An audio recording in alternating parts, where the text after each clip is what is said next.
So for those of you who don't know me, my name is Zayn Silva, and I am the Director of Communications here at Middle Church. My sermon today is called Somos la Sal de la Tierra, which means we are the salt of the earth. And to mi gente, my Puerto Ricans, to my Latinx, my Hispanics, te quiero mucho. I love you so much. I could not be who I am if it wasn't for that beautiful community. This Bible verse comes from the teachings of the Gospel of Matthew. And many of you might be familiar with it because you might have heard it in Mark and Luke, but Matthew happens to be my favorite version of this passage. In Matthew, Jesus does a lot of teaching. He teaches the Beatitudes about what it means to follow him. He talks about how to treat others, about how to love your neighbor as yourself. And he teaches us to trust in God in all battles and not to do things on our own. But what I love the most about what he does in this passage, in the middle of all that teaching, Jesus uses my love language, by the way, it's number one on my list, words of affirmation. And he tells his disciples that who they are impacts who he is. And at this point in his teachings, Jesus knew that the good work that he was called to complete would have a ripple effect on the whole world, generations to come. But right then and there, I believed that he knew he had a job to do. His job was to pull aside the disciples and to inform them that none of this, not the mission, not the years to come, not the aftermath of his death, not the impact on the world, would mean anything without them. And so he tells them rightfully and specifically, you are the salt of this earth and the light of the world. And I can guess why he used light as a metaphor, but I believe he used salt for specific reasons. Back in biblical time, back in their culture, salt had several important uses, and I'll just name three of them. So the first one was what we commonly use it for, to add salsa to your food, to season it, to enhance that flavor. The second one was to be used as a preservative. So long before there were refrigerators and freezers, they would put salt on the meat before they prepared the meals or ate the food in order to keep it safe. And the third, and I think the coolest reason, was that it was a key ingredient in the incense that was burned at the altar for God. Any perfume that was meant to be burned was salted to purify it, to make it holy, and to help it and assist the molecules release itself, filling the room with fragrance, filling it with spirit. And so that's why we have many hymns in Spanish and in English that refer to Jesus being the fragrance of a place, or prayers asking him to fill the room like a sweet smell. So when Jesus describes his disciples as salt, what I think he's really saying is, you are the seasoning of this world. You are what preserves the good. You are the sweet smell of holiness and goodness. And you are the God flavors of this earth. In other texts, Ezekiel describes salt as being used as a potential healing agent for a baby's wounds. It was also used as a symbol of covenant, like the one between Moses and Aaron. It wasn't something that you could just pick up in your local bodega. It was costly and valuable. It was so precious that you wouldn't share it lightly. It wasn't like you would see on TV land where you could borrow sugar from your neighbor. It cost too much, and it belonged to you for a purpose. However, no matter how you used it, someone would benefit from it. Somebody would taste that meal that you prepared. Somebody would smell that aroma. It was somewhat of a community glue. And what I love about Jesus, what he says in this text, is he took the most valuable thing, the most hard to get, the most costly, salt, and then light. Basically what others, even today, considered as a god, the ultimate flashlight, the sun, and said, this is you. You are what preserves and what reveals. You are what flavors and what lights up this world. And though I'm sacrificing everything, my life, it means nothing to me if you aren't a part of it. And as I'm talking, like I said, you can close your eyes and embrace this message in any way, but I really want you to think about what's your God flavor. What are your God colors that you put into this world? And while you do that, I'll share a little bit with you of what I believe my flavors are. Un ching, as Puerto Ricans would say, the sal of myself. I was raised by many women, thank God for that. Especially two. My mom, Sarah Delia Santiago, and my aunt, Anita Maria Quintana. And as Puerto Ricans, as you can imagine, what brought us together was music, food, and communion. I grew up in my family's church, and that was back in the day when going to church was cool. We had about 300 to 500 members in what was a small church. It was only about like 1/8 of this room. And we would basically, be sitting on top of each other at that point. And mind you, we were Pentecostal, so we were speaking in tongues, running around the block, dancing in the spirit, and it was worshiping all day. From 9 to 12, we would have the first servicio, which was the first service. From 12 to 1 was lunch. And then from 1 to 6, if I was lucky to get out because my mom had the keys to close the church, it would be our second service. Sometimes it would go from 9 to 9 on a Sunday, and that was every week. And every Sunday, my mom and aunt cooked for all the members. This first started as a means for my family to have income running this church, a very poor church. And that meant selling plates with arroz con gandules, pollo guisado, empanadas, pasteles, avocado, maybe a tiny bit of salad if we were lucky, and a soda for $5. After years of doing that, it became a weekly tradition. And I just want to set the scene a little bit. My aunt, who was the queen of the kitchen, Anita, everyone would call her Titi Annie. She was 400 pounds, heavy-set woman, brown chocolatey skin like myself, cabbage patch smile, and could suck her teeth for like 60 seconds straight, like no breaking.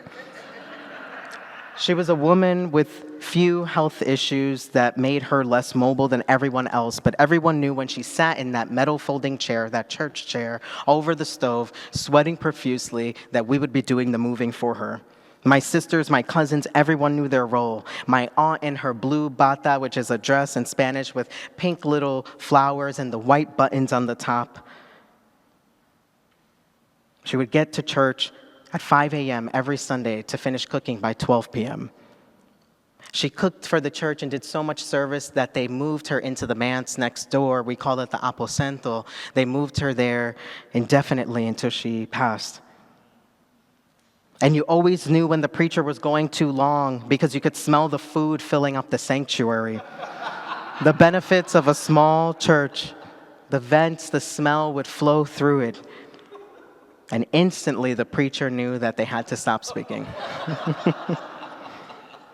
And sometimes when I was lucky enough to sneak out of the sanctuary without the deacons hunting me down, as we call them servidores, I'd run into the basement, stick my head through the window, and ask her, Titi Annie, do you even know what everyone wants to eat today? You're just cooking. Who gave you the food?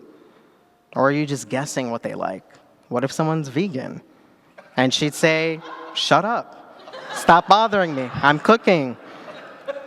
But when I would press her long enough, or annoyed her, as she would say, I'd ask her, how do you know what adobo to put, what seasoning? And she'd say, hija, you just know. You just know.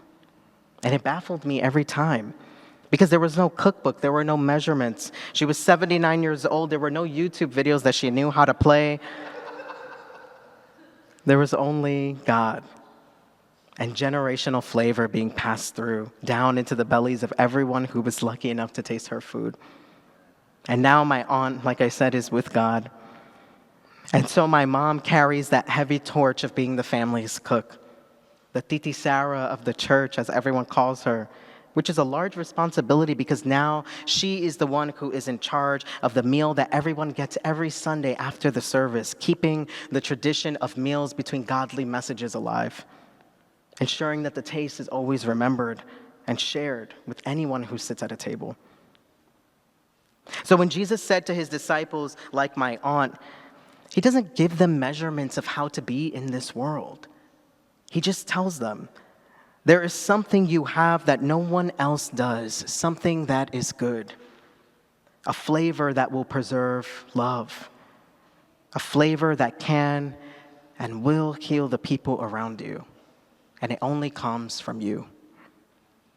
And when Jesus says this, I imagine the disciples, as they always are, looked confused. And so he says it differently. You are the light of the world. You're not just bringing God flavors, you're bringing God colors. Because love isn't a secret. We're going to tell everyone that we can about it, and I need your help. And this reminds me of those Sundays in that Pentecostal church after the preaching, before the choir came up, which was made of only one of my cousins who knew how to sing and the other one who didn't. My uncle, the pastor, would announce the most exciting part of the day, the lunch menu. He would say, thank you to everyone who came. Today we're going to have yellow rice and beans, avocado, chuletas, empanadas, a little bit of salad, and maybe a soda. But all for $5, not for free. And now that was the good news. That was the gospel in that church. A meal was coming. A meal that was made through love and light and sacrifice. Y un ching de sal, a pinch of salt. And then Jesus says, now that you know that you're the light, do you think I'm going to hide your light? No. I'm putting you right where you belong, on a light stand.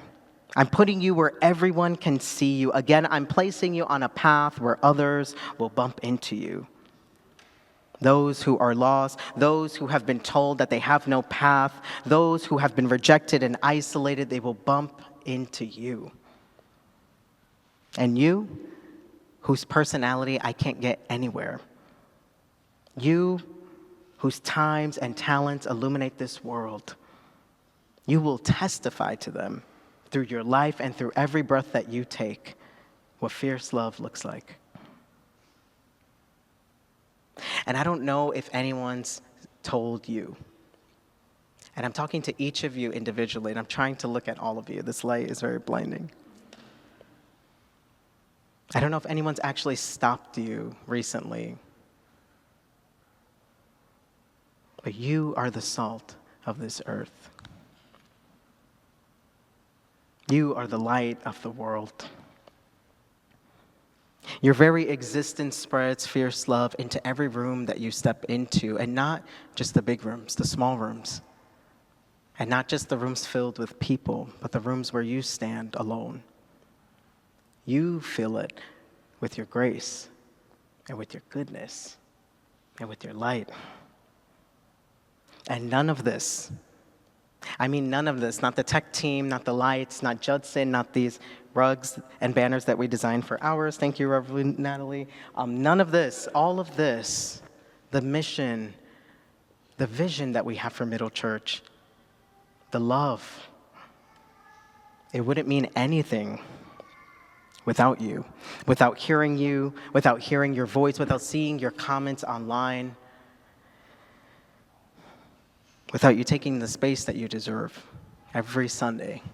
It just means nothing. And that's what I think Jesucristo, Jesus of Nazareth, was trying to say. And now what I think that he's trying to say to you through me, hopefully. I remember being in a place where I felt like I didn't matter. In that same church where I ate those meals of love. Like no one cared to see my smile or hear my voice. And I know many of us have been in places like that. Maybe there were spaces of worship that didn't accept you, toxic jobs or abusive relationships that didn't value you. But again, let me remind you that you are the salt of this earth and the light of this world. I believe God formed the seas and filled it with fish. And I believe that God formed the sky and filled it with birds. I also believe that God formed the land and filled it with fruit. But I also believe that God made Middle Church and filled it with all of you. And I'm so grateful for that because you bring God flavor, you preserve goodness, you spread love and light. And so as you go into your week and you think and contemplate about all the things that you have to do, all the goals that you need to meet, all the people that you need to help. I want you to just stop and take a deep breath with me.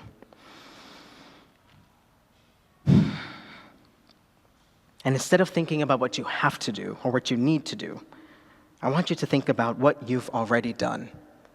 All the places that you have already seasoned, the love that you have already preserved, and the sweet smell of what it smells like to love someone just like you. The light shining from you that reveals God's love to this world. Because being here at Middle as a transgender man, as a Puerto Rican man, as a queer man, standing on this pulpito to speak to you, this pulpit, I feel like I'm on the city in the hill, surrounded by good food that my aunt made, surrounded by sweet love. And so as I was talking to my mom about you all and telling her I was going to preach, she had some words for you all, and I thought that maybe you should hear it from her yourself. Mike, you can put the video. La sal del mundo es cuando nosotros testificamos de la grandeza de Dios, cuando hablamos de la salvación, cuando hablamos de que Cristo vino a morir por el mundo, cuando Cristo vino a dar su vida por cada uno de nosotros, cuando hablamos de todas las cosas hermosas que Dios ha hecho en nuestra vida. Y cuando somos la luz del mundo es cuando nosotros compartimos con otros, cuando estamos ahí ayudando a esos que están en necesidad, que ellos necesitan verdaderamente, y que nosotros podemos hacer las cosas con el corazón y sin esperar nada a cambio. That was great. Your church, you do a lot for the community. That's being the light of the world.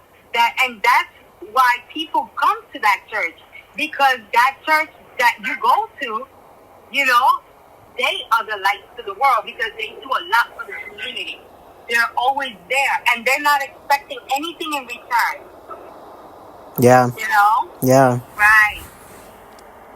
That was, that's a good, thanks for saying that.